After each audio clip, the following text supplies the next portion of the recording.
적중하신 토토방방 가족방분들 모두 축하드립니다. 저희 가족방에서 모든 경기 언어번 및 핸디캡 최종 조합 공유해 드리고 있습니다. 적중률 높은 가족방 입장은 고정 댓글에 있는 링크로 문의해 주시기 바랍니다. 7월 23일 K리그 국내 축구 3경기 분석 시작하겠습니다. 첫 번째로 부산 아이파크 대 경남FC 경기 알아보겠습니다. 먼저 부산은 조성환 감독이 상당히 공격적인 성향으로 가닥을 잡은 듯한 상황이다. 지난 경기에서는 포백으로 전환을 하는 모습을 보여주면서 라이트백 강지훈도 상당히 측면 미드필더처럼 활용을 하는 모습을 보였다. 사실 수비수들의 문제가 없지 않은 팀이라서 부산이 이를 공격으로 견디겠다는 수를 낸 것으로 보고 있다. 최근 경남을 상대로는 4승 1무로 좋은 모습을 보여준 팀이기는 하지만 변수가 많은 난전 상황이 나올 가능성이 높아 보인다. 이어서 경남은 고질적인 문제는 지키는 데에 있다. 지난 경기에서도 2골을 먼저 넣었지만 후반전에 2골을 내주면서 무승부에 그치기도 했다. 최근 박동진 등 공격진들이 살아나는 모습을 보여주고 있는 것이 다행이기는 하지만 좀처럼 수비진이 제 폼을 보여주지 못하고 있다는 것은 사실이다.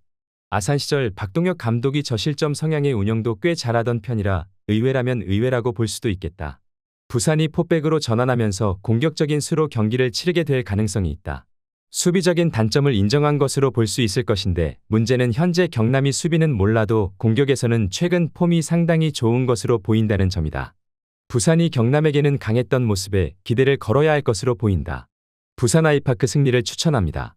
두 번째로 부천FC 대 수원삼성 경기 알아보겠습니다. 먼저 부천은 최근에는 수비적인 약점이 두드러지고 있다. 특히 수비적인 김포를 상대로 승리를 기록한 매치를 제외하면 공격적으로 나서는 안양과 천안, 경남 등의 팀을 상대로는 실점을 꼬박꼬박 허용하고 있는 모습이다. 물론 부천이 공격적으로 나서는 팀을 상대로 배후 공간을 노려서 득점을 기록하는 능력이 좋다는 점을 감안해야 하나 수원 삼성이 변성환 체제에서는 공격 조립이 제법 되는 모습이라 주의가 필요하다. 이어서 수원은 지난 경기에서의 능력치는 좋았다. 김보경이 측면으로 이동해서 압박에서 자유로워진 상황인데 이를 이용해서 취소되기는 했지만 뮬리치의 득점을 어시스트하는 모습을 보여주기도 했다.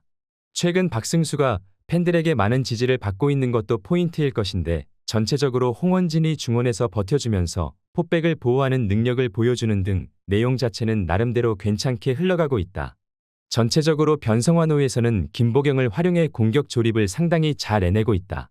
부천이 아무리 상대가 공격적으로 나서는 배후를 잘 공략한다고 하더라도 최근 공격적인 성향의 팀을 상대로는 수비가 버텨주지 못하고 있는 모습이다. 물론 수원 삼성도 공격 결정력은 아주 좋지는 못하다는 점을 감안해야 할 것으로 보인다. 수원 삼성 승리를 추천합니다. 핸디 언어버 및 최종 조합 받아보실 수 있는 가족방 입장 방법 알려드리겠습니다. 먼저 영상 하단의 댓글을 클릭해 주세요. 두 번째로 댓글 속 가족방 링크를 클릭해 주세요. 마지막으로 채팅 참여하기 누르신 후 메시지 주시고 답장 기다려 주시면 가족방 입장 도움드리도록 하겠습니다. 그럼 분석 이어가 보도록 하겠습니다.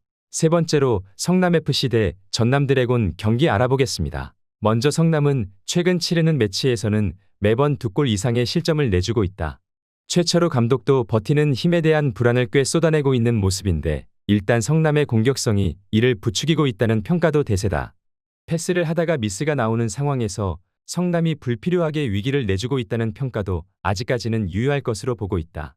외국인 선수들의 힘으로 득점포를 기록하는 모습도 보이고 있지만 역시 수비가 약하면 크게 돋보이는 성과를 내기는 어려울 것이다. 이어서 전남은 늘 다득점과 다실점 성향을 보이는 편이다.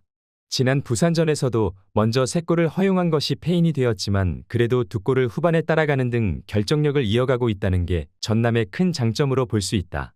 하남과 김종민, 발디비아 등 득점에 기여할 수 있는 선수들이 많다는 점도 전남의 득점 기복을 줄이는 요소라고 볼 수 있을 것이다. 전남은 늘 실점 위기를 감수하고 달려드는 성향을 보이는데 그럼에도 불구하고 전남의 득점력은 여전히 강력한 수준을 유지하고 있다.